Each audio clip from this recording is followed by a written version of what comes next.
ఇక ఖమ్మం నగరంలోని శ్రీమాత కనకదుర్గ నాగలింగేశ్వర స్వామి ఆలయంలో విశేష కార్యక్రమాలు జరిగాయి. ఆలయ ధర్మకర్త ఏపూరి దేవమణి నాగయ్య గారి ఆధ్వర్యంలో శ్రీ యార్లగడ్డ రాముల భవానీ గురూజీకి సన్మానం, భవానీ మాతకు ప్రత్యేక పూజలు నిర్వహించారు. నిప్పుల కొలమిలో నడుచుట, ఆలయంలో కొలువున్న దేవతామూర్తుల భజనలు నిర్వహించారు. ఈ కార్యక్రమంలో భక్తులు అధిక సంఖ్యలో పాల్గొని జయప్రదం చేశారు.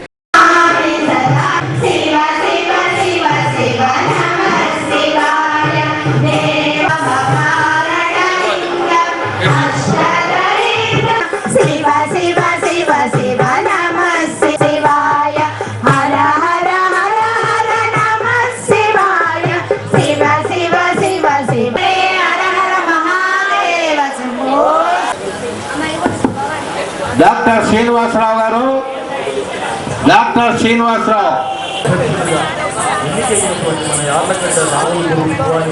పరమేశ్వరవు ఎలాంటి సంబంధమయ్యా పార్వతీ పరమేశ్వరుడు అంటే వాక్కుకు అధితమ్మతుల లెక్కనే ఇద్దరు అమ్మవారు స్వామివారు ఏం చేయడం.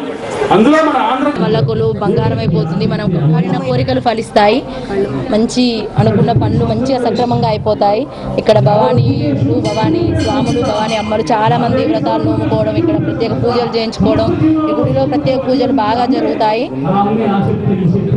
అఖిల భారత భవానీ దీక్ష గురూజీ గురువయ్య స్వామి గారు మన రాష్ట్ర ప్రభుత్వం నుంచి ఎన్నిక కావడం మనకు చాలా చెప్పదగ్గ గమనార్హం.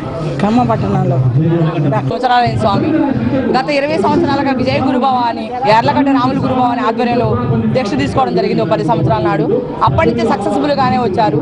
కానీ కొన్ని అనివార్య కారణాల వల్ల 3 సంవత్సరాల నుంచి గుడికి దూరంగా ఉన్నా మళ్ళీ పునర్దర్శనం ఇచ్చి మాకు మా జన్మ ధన్యం చేసి భవానీ ఆధ్వర్యంలో మమ్మల్ని మళ్ళీ ఒక ఇదిలో నడిపించాలని, ఆయన ఆశీస్సులు మాకు ఎల్లవేళలా ఉండాలని యార్లగడ్డ రాముల గురుభవానిని మళ్ళీ రప్పించడం జరిగింది. మళ్ళీ మా విజయ గురుభవాని మళ్ళీ ఇదే విధంగా మమ్మల్ని ఇచ్చేస్తారని 23 సంవత్సరాల నుంచి అమ్మ కాపాడుతుంది, 10 సంవత్సరాల నుంచి గురుభవానిగా విజయభవాని కాపాడుతున్నారు.